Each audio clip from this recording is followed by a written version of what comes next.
Well, it's not every day we get a guy like Steve DeBerg rolling through the FFCA. Thanks, it's great to see you, man. Great 18 years you played quarterback in the NFL. Yeah. I just want to go back real quick because we've had 6 young quarterbacks in here getting ready for the draft. Right. And you remember this, I'm sure, like yesterday.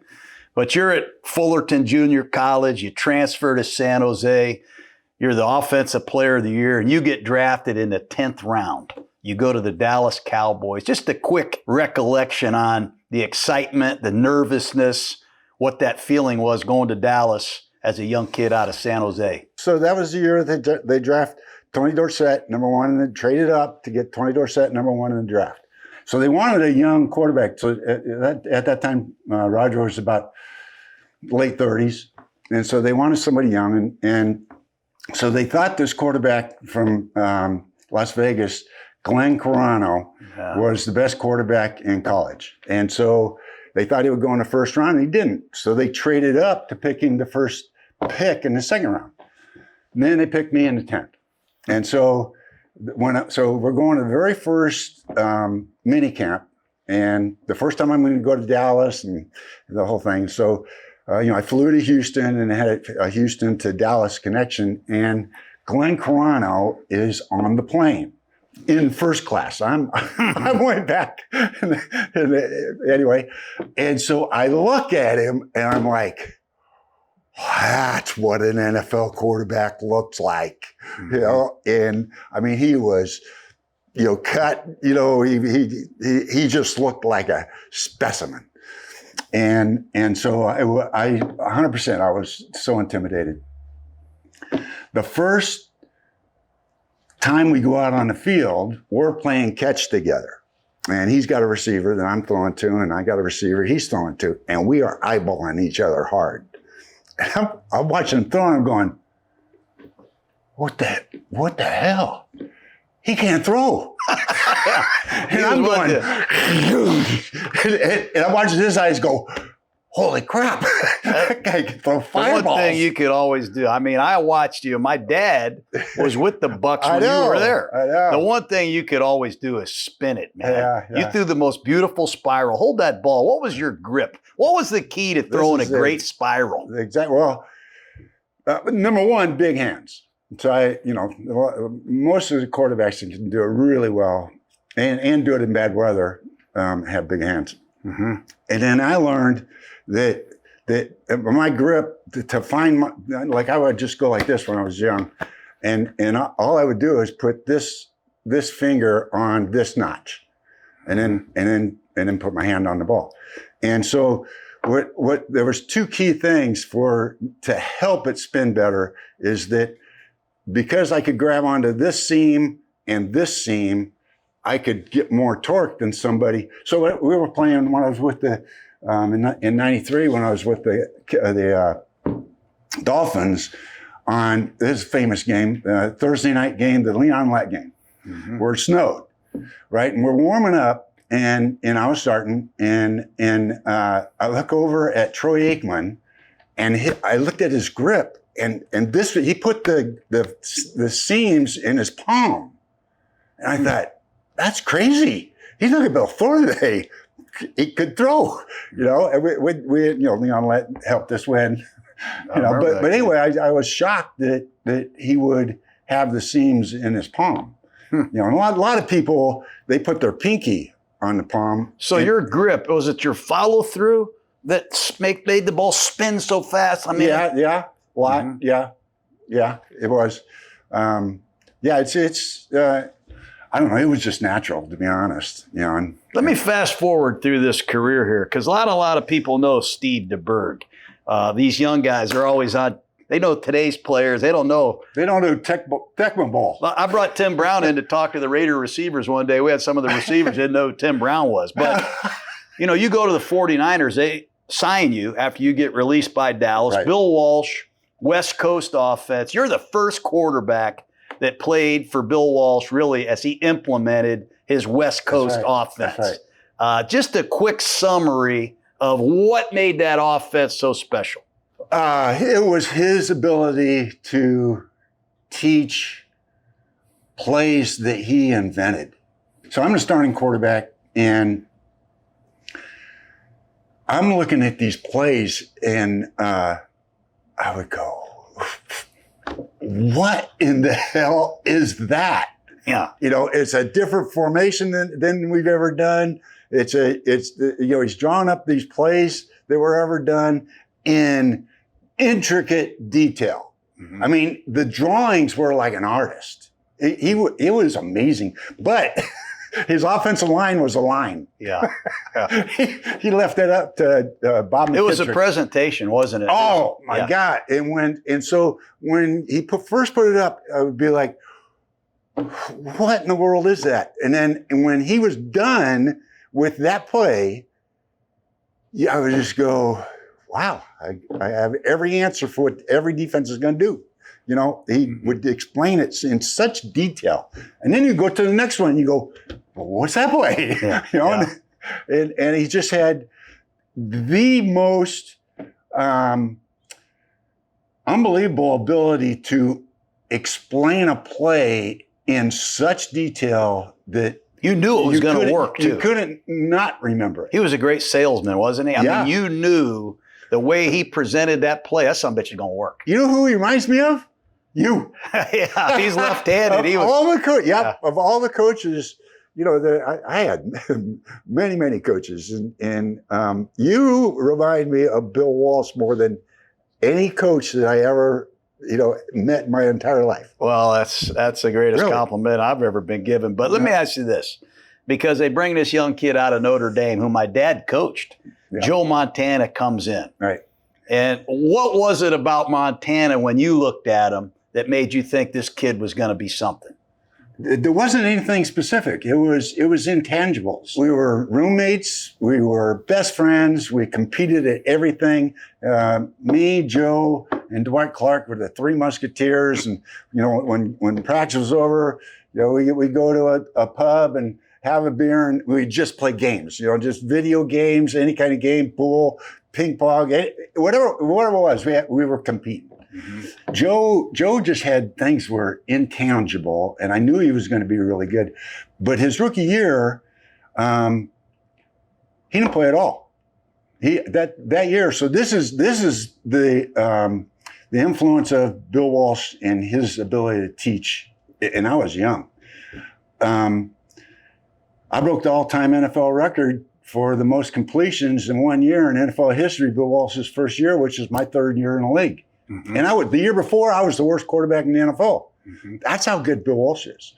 So you see the emergence of Montana, and they trade you to the Denver Broncos, where Dan Reeves is the head coach, who you played for in Dallas earlier. Right, he drafted me. So you go to Denver, and you help the Broncos make the playoffs. I think it's 1983. They draft another young quarterback named John Elway. Yeah. When you see Elway come out there on the field, I know you were competing with him for a couple of years. What was that experience like with John Elway now? I mean, you talk about being able to spin it and throw it hard. That, you know, I'm sure you know this. The Elway cross, where the ball hit the kid's chest so hard it left this cross mark Is that on true? the chest. Yes. I played with so many quarterbacks, really good ones. And the most unique thing about John Elway is he was the most accurate when he threw it as hard as he could. Most people, me included, throw it.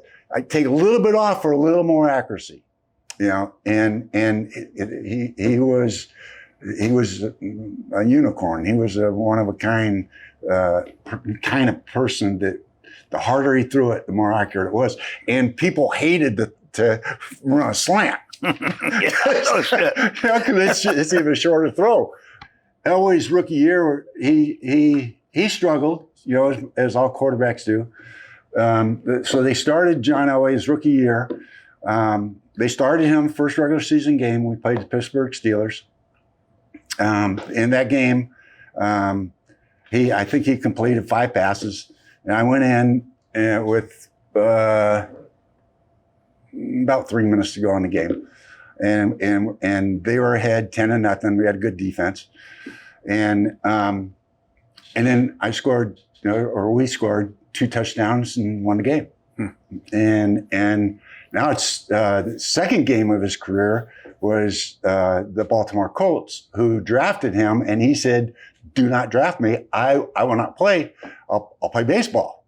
And they called his bluff, and so he played for the New York Yankees, and then he got traded to the Denver Broncos, and so the second game of the year is the Baltimore Colts. As soon as we walked together out of the tunnel, the fans were packed just to watch him come out of the tunnel. Yeah. And it was a boo. I mean, it was the most unbelievable boo I've ever heard in my life. He was young, and he was having a hard time hitting a guy 15, warming up. And then he plays, and again, it gets to the end of the game. Same thing. It's 10-0. They put me in, and we win again. Wow. So now we go to Denver for the first season home opener, and the media was like, Steve DeBerg should be starting, and Elway's, it's just too soon, and so I was thinking I was going to start, and Dan Reeves announced John Elway's going to be a starter. And so it got to the end of the game, we're losing. I'm like, here we go. They don't put me in. I'm like, the hell? Soon after that, it was after a Wednesday practice, and the media swarms me. And one of them says, Steve, we know why they're not starting you. I'm like, tell me, You have a clause in your contract, Steve, that if you're the starting quarterback, you get any backup quarterback behind you's contract plus 10%. And I was like, no, that's not in my contract. So anyway, I went and took a shower. I went over to John Beek's office. So John Beek comes in, and he says, Steve, I was so surprised when during training camp I was going through everybody's contract, and I saw this clause in your contract where you get 110% of any backup quarterback to play makes more than you. And so the 49ers come to me and they say, Steve, basically you can pick where you want to go. There's a bunch of teams that want to sign you, but they're all freaked out by this 110% clause. And if you take it out, you can basically pick where you want to go. So I said, sure, I'll do that. And so then I got traded to the Denver Broncos. And so I'm sitting there and I'm explaining this to John Beek, and he's like, nope, I went through the whole contract. So I go, let me see it, because he started convincing me that something didn't happen. So it was the last page. I'll be down. And John Beek goes, oh my God, I just told the media. I'll be down. I was a starting quarterback the next game. I won 4 games in a row, and then blew my shoulder out. Go back to that 49er season. One story I got to get clarity on. Your snap count. What was your snap count under Bill Walsh? Do you remember it? First, you say a color, and then there's a live color, and usually a live color is black. Mm-hmm. So if you say blue, that means this isn't a live audible, but you say a color to say whether this is going to be an audible, and then you say a number like 35, blue 35, blue 35. So you say it to one side, well, blue 35, blue 35. And then you say set hut. Mm-hmm. But you had a great snap count. I mean, you had a loud voice. Yeah. You could magnify it. But I remember, tell me this story. You're playing for the 49ers and you got laryngitis. Yeah. You can't talk. Yeah. So they put this backpack on you, like with this audio amplifying machine. Yeah. So you'd be like, 35. Yeah. Tell me about that. Okay. So it's the last preseason game of the year. We're playing down in San Diego. I'm going to play the first half. He's going to play the second. So it's late in the first half, real late. And I call this play where it's a roll out to the right. And the tight end was detached. So it was just my tackle and then the defensive end. Well, the defensive end is Gary Big Hands Johnson. From Grambling. Yep, from Grambling. And on this side is Fred Dean. And so anyway, that's pretty freaking good. So anyway, so I get up to the line of scrimmage, and he is 4.5 yards outside my tackle, and I'm supposed to, roll out that way, and I audible to a run. So the run goes for nothing. I look over, and Montana signals me to play. Same exact play. I'm like, what the hell? So I go up to the line of scrimmage. He's in the exact spot. Like, no way he can block him. So I audible to a run. 3rd down and 10. Bill Walsh signals, tells jokes. He signals the same play. I'm like, holy crap. I go up there. He's in the same spot. I'm like, Bill Walsh knows more than me. Here we go. So I come out, and sure as shit, the tackle didn't even touch him. And so I'm like this, just trying to get rid of the ball. And what I don't know is Fred Dean, my left tackle whiffs Fred Dean. So I'm here, and Big Hands Johnson hits me in the face. And right at that same time, Fred Dean hit me right here, and they both hit me in the neck. And that was basically the last play of the San Francisco 49er before halftime. So I went over on the sideline, and I'm, man, my throat, really sore. Went into the locker room, and by the minute, I'm losing my voice. And by the time the game was over, I couldn't talk. We had practice on Tuesday, and then we had practice on Wednesday, and so it was a Wednesday. And I'm out there, and I'm going crazy because Joe's getting my reps, and I can't even go on the field, and And so I go into the training room, and I got the equipment guy, and I said, I can only talk this big. The louder I would talk, you would hear nothing. But if I only whispered, you can make something out. So I whispered to the guy, do you have a megaphone? And so shit. You had to wear a megaphone. A megaphone. And so the equipment man goes, I got a megaphone back here somewhere. It might take me a while to find it. And so, 5 minutes later, he brings it out. I whisper it. So I got out of the field. I whisper into this thing. Everybody can hear me. By the next day, they had this. So it was a speaker. It was a double. It was a box. There was, this big. And, it's like this. And on one side was a speaker, and on the other side was an amplifier. So it was louder than the car stereo. And then it had a wire that came up, and it came to my face mask right here, and it had an off-on switch, and then a speaker that was right in front of my lips. And I wore that thing for 6 weeks. Wow. And so I went to the specialist, and he said, your vocal cords are almost severed. They're injured very bad. And so I said, well, how do I get my voice back? He says, yeah, you don't talk for a month. I was like, I have to.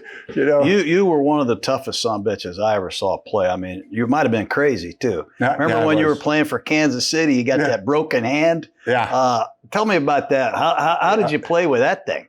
We were playing against the Houston Oilers, and it was late in the season, and it had big playoff, implications for both of us.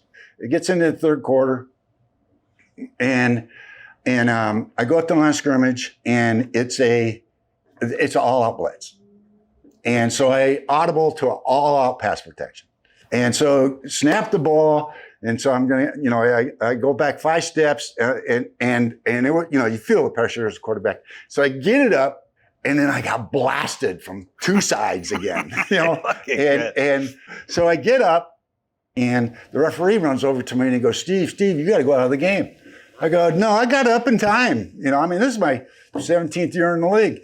And so he goes, no, you got to go out of the game. You need to look at your left hand. I looked at my left hand, and this part was like that. And every time my heart beat, it went, whoosh, whoosh. I was like, okay, I think I'll go over the sideline. That was a bad injury. You shouldn't have played. Yeah, so I go into the locker room. The X-ray is broken in 9 places. 9 places. It was shattered. Both face masks hit that pinky at the same time. So anyway, so they put 3 pins. One went this way, one went through that way, one went through that way.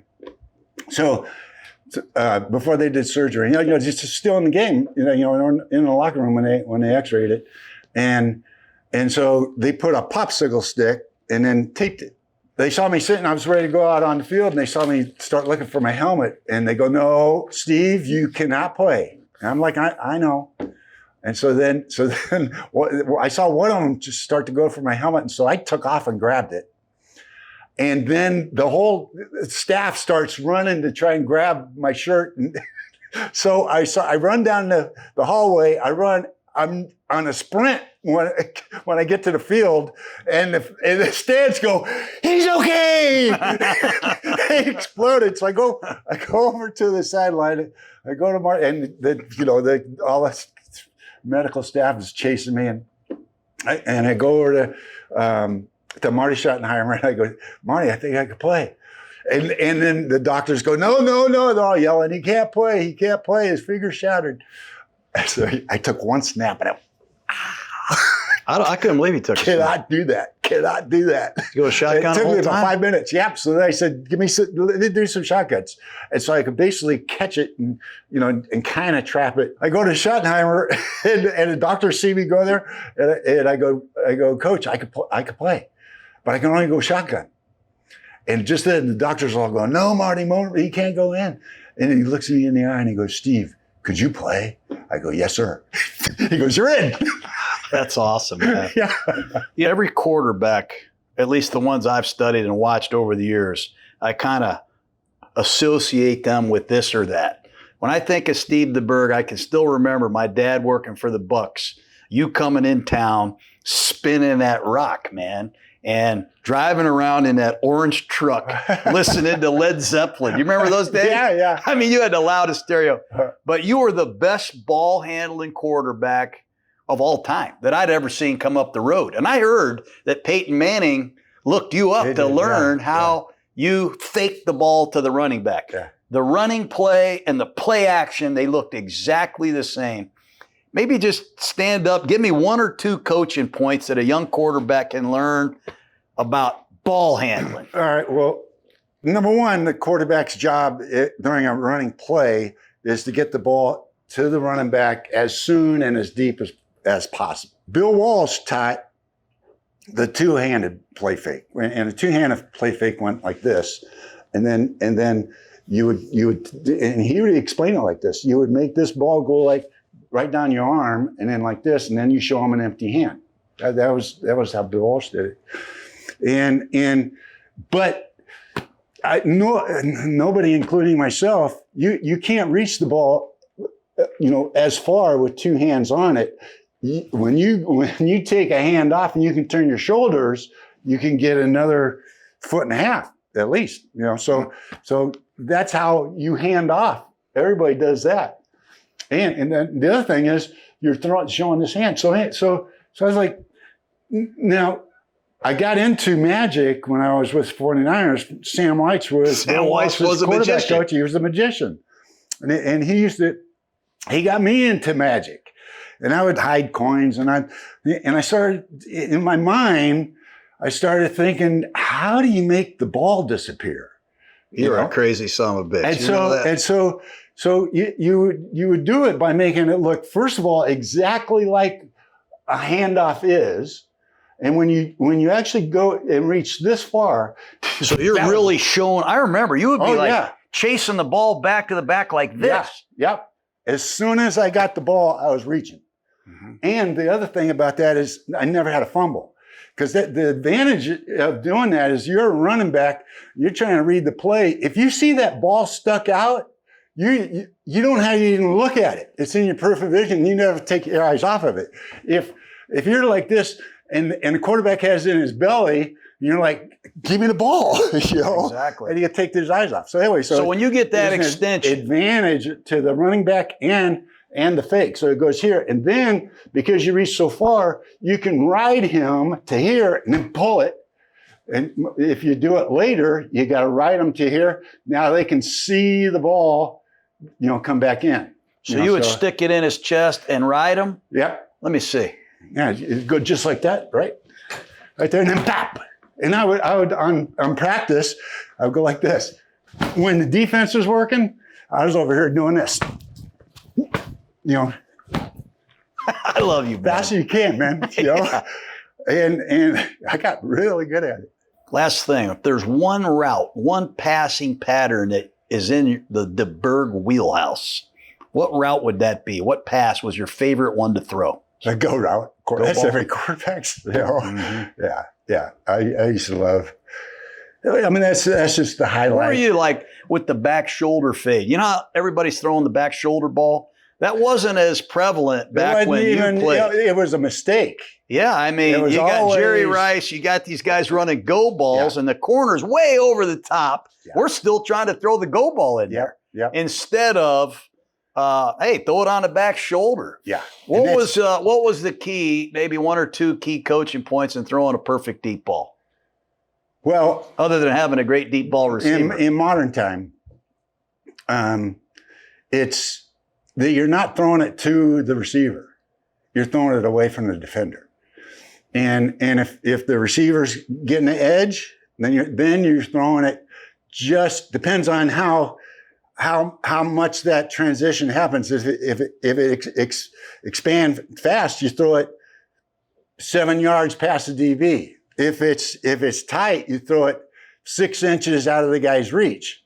You know, and the same thing if they're the DB's actually a little bit ahead, then you judge the DB and throw it behind him. How much can he not be able to touch the ball?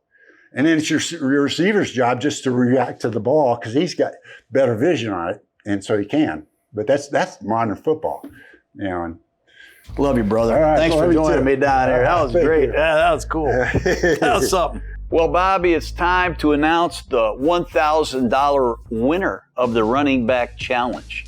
And I'm proud to say you are the victor. And I got $1,000 here for you. But before we hand the money over, let's just recap what happened. Number one pick, you had Ashton Genty.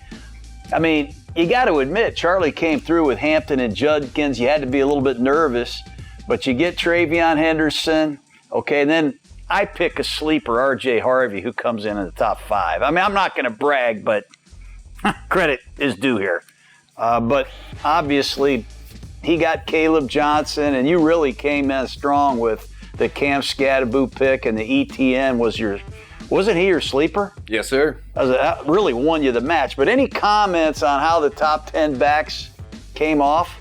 Yeah, I thought it was close to the very end. Had me sweating. Charlie did a great job on it. I'm still surprised Quinshawn went in front of Travion Henderson, but credit to Charlie. He got that one right. I was shocked by R.J. Harvey. Your call, by the way. Going to Sean Payton's team to Denver. I'm excited to see what he does with him. Explosive, fast back. Needs to work on that pass pro. I think that's the first thing Sean's going to do with him. Caleb Johnson goes to a perfect situation, I feel, in Pittsburgh in that zone run scheme with Arthur Smith. Bashal Tootin, this was a guy I almost mentioned.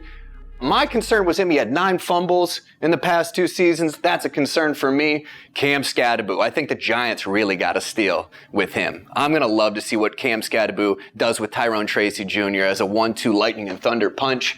Trevor Etienne to Carolina. I love Woody Marks. Woody Marks. Houston, Texas got a player. They traded up to get him. They did. I like him. They did. And Charlie with a great call. Jarquez Hunter at 11 just barely missed that sleeper. So, Charlie, that was a great call.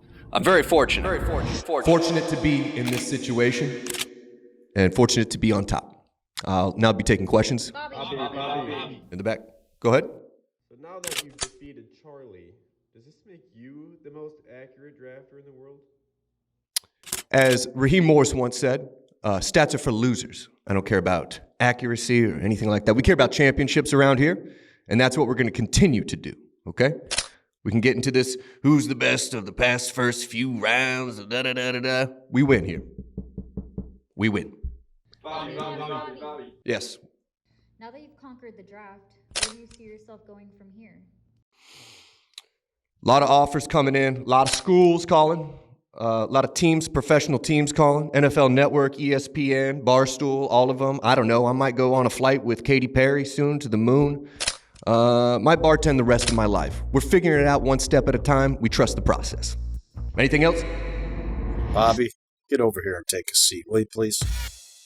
I know you've been complaining. There's been rumors you've been complaining about not getting paid around here. And, here's $1,000 here, but I'll be honest with you, the cleaning company came yesterday, so I got to withhold $100 from that. I have been buying all the lunches for the last couple years, so you're going to have to withhold $300 for that. You eat a lot, Bobby. And then, some of the basic necessities here, toilet paper, just supplies, waters and Cokes and I think there's maybe $100, but out of generosity and the fact that you did once again come through and nail this, there is your $1,000 cash.